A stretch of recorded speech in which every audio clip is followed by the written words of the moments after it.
of compulsion to it.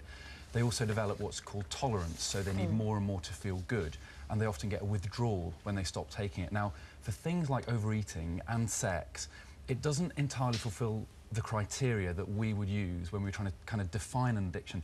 But I think if you talk to people who experience this kind of compulsion to have sex, and I'm sure Joe's experienced at this, you know, they will certainly tell you it feels like an addiction. It's probably been diluted because the papers are full of celebrities who say, well, I'm so sorry, you know, my marriage has fallen apart, I'm a sex addict, I'll get treated for it and everything will be OK. That's my excuse. I mean, it's the recklessness of it. It's the psychological side of knowing the consequences but ignoring the consequences. That's where I think the addiction comes in, because the sort of damage has a ripple effect through families.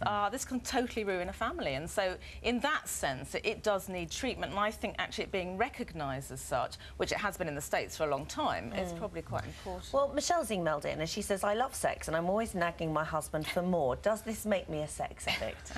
No, Michelle. I mean, this is about, you know, if it possibly mismatched libidos, they need to talk about it and get a balance that works for them, but I don't think that makes her a sex addict. The important thing about any addiction is that actually people continue with that particular behaviour or taking that particular drug despite the fact it's doing harm. It doesn't sound as though there's any harm happening here to anybody. And I guess I'd just reiterate what Joe said, which is that actually it's not, for me as a doctor, it's not just about the harm people do to themselves, and particularly when it comes to sex. There's the risk of sexually transmitted infections and the damage they can do to the partners who they're having sex with, so it's really important. Okay. Charlie says, I can only have sex when I'm drunk. I don't like it when I'm sober. Why is this? You know, that to me sounds very risky. I mean, drink, you know, alcohol, we lose our inhibitions. Sometimes that helps us. But the risk elements for sort of drinking and having sex, not using adequate protection, who are they sleeping with? I mean, the decisions, the rationale is obviously sort of affected by alcohol. We don't know whether Charlie is male or female in a relationship. Absolutely. I mean, it's a shame that that's the case, and it's also quite worrying if that's the case. Maybe they feel anxious. I mean, I think one of the things, obviously, is a lot of people are quite anxious around having sex, so it may be that they are relying on alcohol to get over that anxiety. Actually, we know when you've had quite a lot of alcohol, it has the opposite effect. But that initial drink will be perhaps just giving them confidence, but it's better they find the confidence elsewhere, I think. We've had an email in here from somebody anonymous, and they said, I have been with my partner for 5 years, and if we don't have regular sex, I get extremely moody and suffer from headaches. I think it's more to do with tension relief than to actual addiction, but nothing else works, and it's only been since I've been with him. Needless to say, we're getting married very soon. Well, there seems to be a sort of implicit anxiety there. We know about the headache that women have when they don't want sex. Yes. It seems to be the headache that she's having when she does want sex. There's some underlying concern or anxiety going on there, and I think, you know, that needs to be looked at. Who do you talk to? Where would you go for something like that? Well, you could talk. I mean, you can talk to your GP. It's not. I think one of the things around kind of sex and talking about sex is that actually even GPs can find it a bit difficult, and it's not something we're always hugely experienced at, but it's a good first port of call.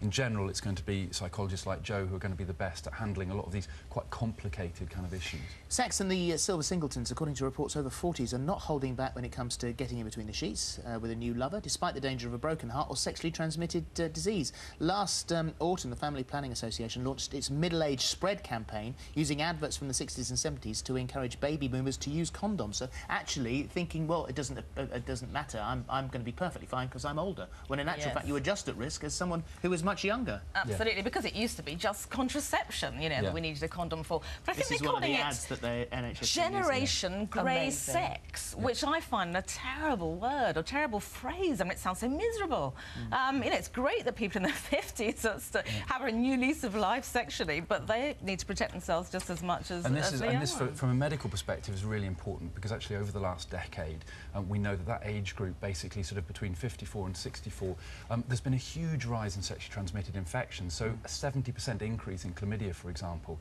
Now that's a huge increase. That's an enormous increase. So I think, and of course a lot of the campaigns have tended to target the young, and it makes them feel a little bit perhaps irrelevant to people who are older. Well, as you get older you get less fit, and there's another report that says that apparently that you have to be very careful because it could raise your risk of a heart attack, and we think, oh great, I can't do anything. Researchers have found that occasional sexual activity is much more likely to cause a heart attack than regular sex. Well, I think the important thing here is that actually regular sex is protective and helpful for the heart, and that's it's interesting that, you know, it depends which way you spin this, doesn't it, a little bit.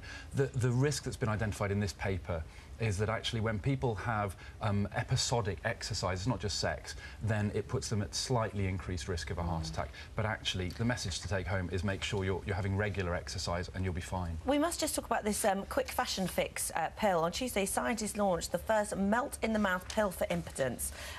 It works like Viagra, but it fizzes on the tongue and dissolves in seconds, meaning it can be taken very discreetly. And this is something that you this is it. I've got the packet here, which appropriately. Very careful design. So how does this work? What does this do? I mean, so it looks like it's all written in Russian or something down on the back here. But what do we know? You don't have to get this on prescription, do you? You can buy this. Oh no, this is absolutely on prescription. In fact, Levitra, the tablet that's in this, is already available and is something we prescribe along with. It's the same as Viagra and Cialis.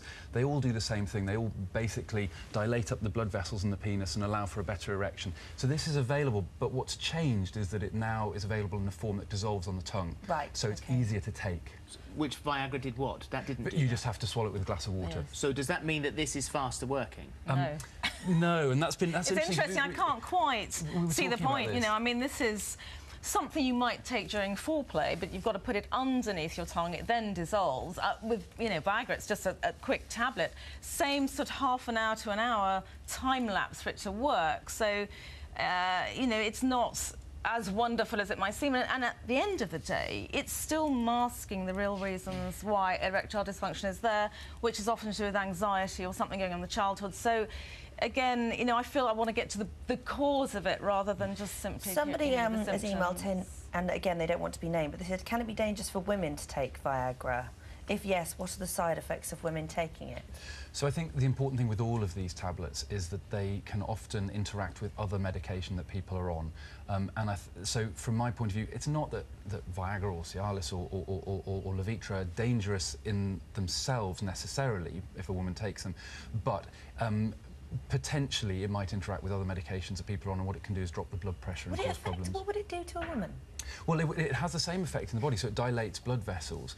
So I think the potential effects, if you're on some other medication that, for example, also drop blood pressure, it might cause quite a significant drop in your blood pressure. So you should check with your doctor no matter what. You should check with your doctor to make sure that you're going to. And I think, as Joe says, there are underlying reasons very often why people are having sexual difficulty and erectile dysfunctions associated with diabetes, high blood pressure. So have a proper health check before just taking any medication. These are prescription only, but they are out there if people want to find them on the net, I'm afraid. You don't need to go through your GP, but I would urge people to do that because they are very dangerous, like any other drug, if you're not monitored and checked before you take it. One very final question here. Me and my husband have 2 children. We both work. We only have sex maybe once a month. What's normal? The million-dollar question. These questions. I mean, what's normal is what's normal for you, for a couple, for you to talk about, to communicate and both be happy with it, as happy as you can be. There is no normal. For some people it's 5 times a day, for somebody else it's 5 times a year. I often get asked this. There is no standard answer. It's what works for 2 people together in an intimate, close relationship. And at that particular time in their lives, because of course it often varies a lot as well. Yeah, of course. Lovely, thank you both. Thank you very much. Thank you. Well, if you want more